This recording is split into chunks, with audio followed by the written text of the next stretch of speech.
Assalamualaikum warahmatullahi wabarakatuh. Kembali lagi bersama kami di channel Ikan Mas Subang Channel yang konsisten membahas permasalahan budidaya ikan, khususnya ikan mas.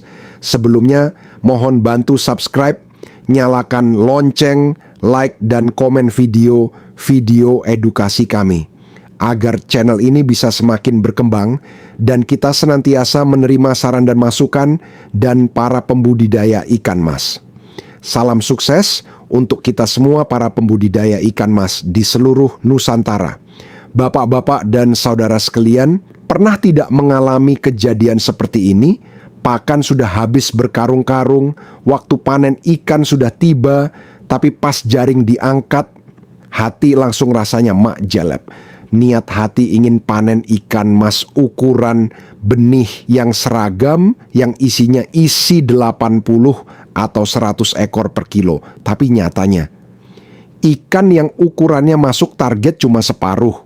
Sisanya masih kecil-kecil, kuntet, dan jauh di bawah standar isi 100 ekor per kilonya. Padahal kalau kita hitung-hitung, catatan pakan yang keluar sudah banyak sekali. Angka rasio konversi pakan kita bukannya efisien, malah bengkak karena pakan habis banyak, tapi tidak jadi ukuran ikan yang rata. Kejadian seperti ini jelas bikin kita boncos alias rugi waktu, biaya berulang, dan hati yang lesu. Dampak domino kerugian waktu, modal, dan tenaga. Kalau sudah begini, kita dihadapkan pada pilihan yang serba salah. Mau dijual borongan, harga total jatuh karena bobot total ikan tidak sesuai pakan yang dipakai karena ikan yang ukurannya tidak rata. Mau tidak mau, terpaksa ikan yang ukurannya di bawah isi 100 ekor per kilo tadi harus dipisah, lalu dimasukkan kolam lagi untuk dibesarkan ulang. Nah, disinilah efek dominonya dimulai. Membesarkan sisa ikan yang tertinggal ini artinya kita harus memperpanjang waktu budidaya. Waktu yang harusnya kolam sudah bisa dikeringkan dan diisi benih baru terpaksa molor. Efeknya apa? Kita harus beli pakan tambahan lagi. Belum lagi biaya operasional harian seperti biaya tenaga kerja atau perawat kolam yang mengurusnya. Yang tadinya operasional cuma untuk 3 atau 4 bulan, sekarang membengkak bisa sampai 5 bulan lebih.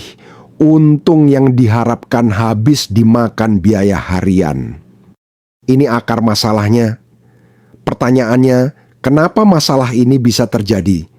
Kenapa pakan sudah habis banyak, tapi pertumbuhan ikan mas kita bisa pincang dan tidak seragam? Berdasarkan data teknis perikanan budidaya, masalah ini tidak muncul tiba-tiba saat panen. Ini adalah akumulasi atau tumpukan kesalahan sejak awal kita tebar kolam. Secara umum, ada 3 penyebab utama yang seringkali luput dari perhatian kita di lapangan. Cara pemilihan jenis pakan yang salah atau pemberian tidak merata. Kondisi dan kualitas air kolam berubah-ubah atau yang tidak cocok untuk ikan mas. Kualitas benih atau larva yang kita tanam sejak awal memang kurang bagus. Mari kita bedah masalah ini satu persatu, supaya di siklus depan kita tidak jatuh di lubang yang sama. Kita bahas yang pertama, pemberian pakan. Banyak dari kita yang berpikir yang penting takaran pakannya sesuai sekian persen dari bobot ikan, lalu asal tebar, padahal cara tebar itu menentukan keadilan bagi ikan.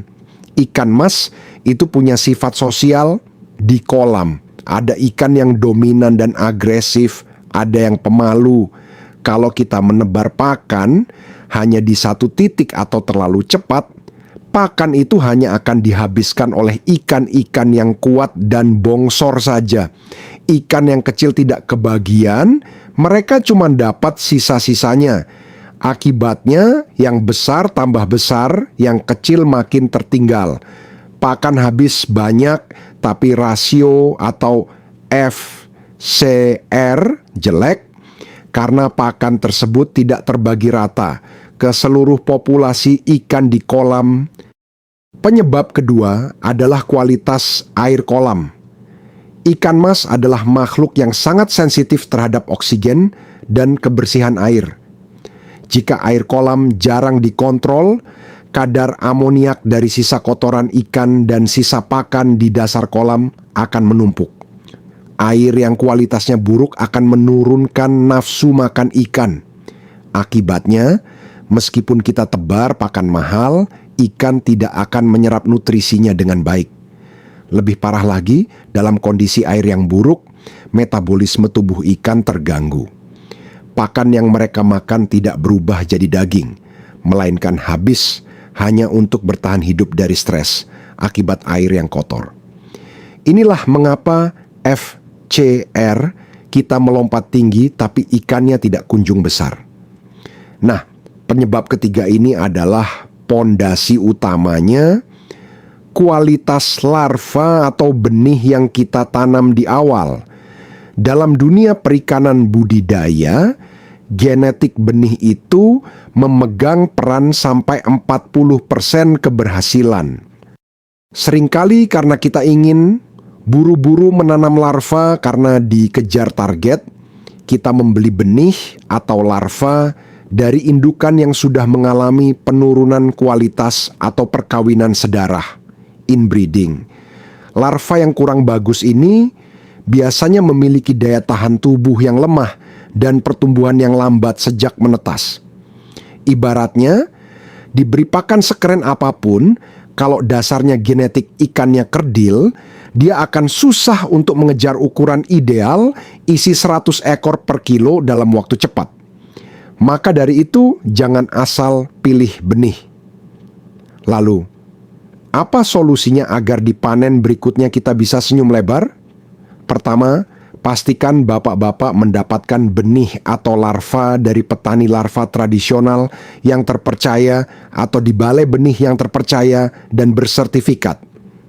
Modal benih bagus sedikit, lebih mahal tidak apa-apa, asal pertumbuhannya cepat dan seragam. Kedua, perbaiki teknik pemberian pakan. Tebarlah pakan secara merata mengelilingi kolam dengan perlahan. Saat ada di fase minggu-minggu pertama, biasanya kami lakukan maksimal 3 minggu pasca tebar larva. Agar semua ikan, baik yang besar maupun yang kecil, mendapatkan hak pakan yang sama. Dan ingat, gunakan ukuran pakan yang sesuai ukuran bukaan mulut ikan di waktu itu. Ketiga, jaga kualitas air dengan melakukan sirkulasi yang teratur dan pastikan kecukupan oksigen di kolam. Bapak-bapak sekalian, budidaya ikan mas ini bukan cuma soal seberapa banyak pakan yang kita tuang ke dalam kolam, tapi ini adalah soal ketelitian kita merawat air, memilih benih, dan mengelola pakan secara bijak. Jangan sampai pakan habis, waktu habis, tenaga habis, tapi untungnya malah tipis.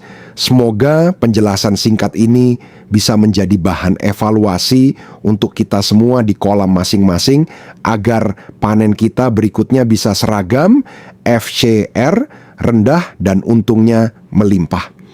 Terima kasih sudah menonton. Mari kita diskusikan pengalaman bapak-bapak di kolom komentar di bawah. Sampai jumpa di video berikutnya. Wassalamualaikum warahmatullahi wabarakatuh.